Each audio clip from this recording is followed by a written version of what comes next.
Hi guys, welcome back to my mini vlog again. Charot. OA. So, eto guys, for today's video, gagawa tayo ng pancake. So, dati, gumagawa ko sa Philippines din na ito kasi yung pagkain ng mga junaks ko. Pero ang gamit namin is Maya. For today's video, ang gagamitin natin ay, so ito yung mga prepare ko para magawa natin yung pancake. So first, I have this Flora. So this is with omega and vitamin E. So ito ay butter. Yeah, butter. Less fat yan kasi nga bawal nga ako ng maraming fat. So this one is, ito sa kanila yun, maple pancake. Nakalagay sa ganito. Pero alam ko may mga nakabox din na ganito. But how to do this? May nakalagay ba? Ayan.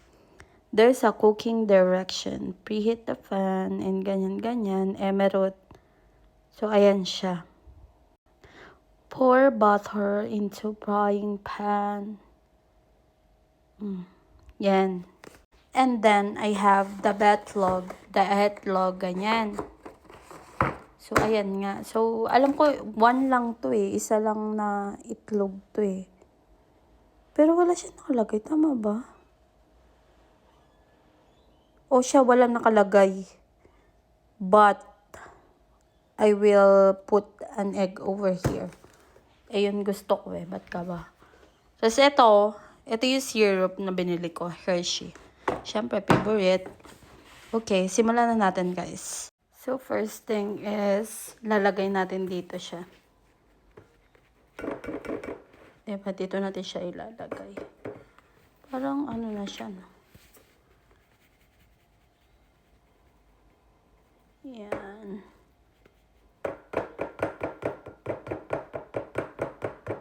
Parang dami niya, no?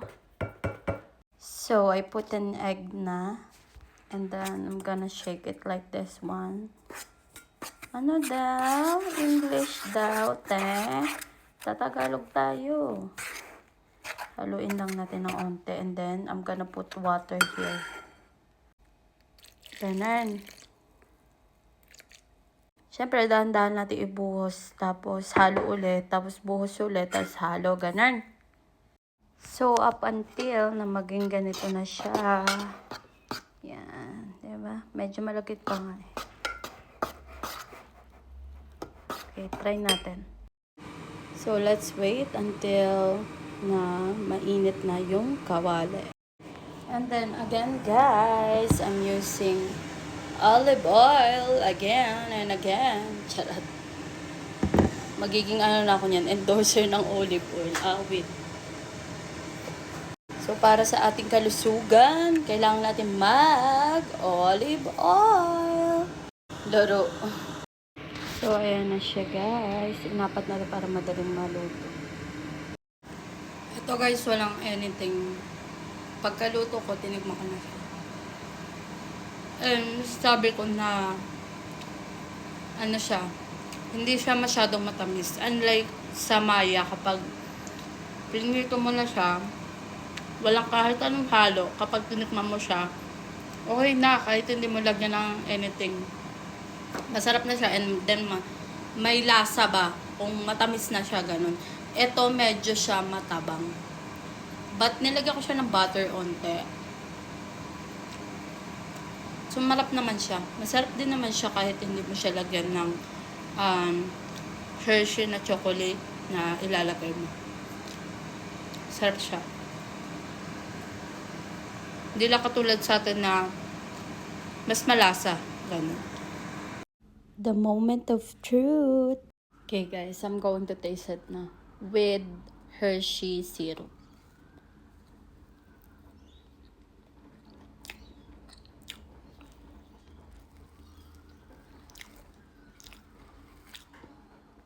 Masarap naman siya. Pero mas masarap siya pag walang ganito. Para sa akin lang. Masarap siya pag walang Hershey syrup. Pero alam niyo ba? Kung ano yung, gusto kong pancake. Alam mo yung nabibili sa, nabibili sa labas ng school. Hindi ko alam kung magkano siya ngayon eh. Pero ang sarap nun, yung nilalagyan ng asukal. Pagtapos lalagyan ng margarine, asukal, manipis lang siya, pero ang sarap nun. Ewan ko, para sa akin walang tatalo dun.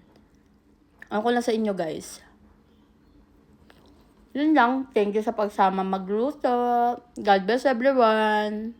Take care.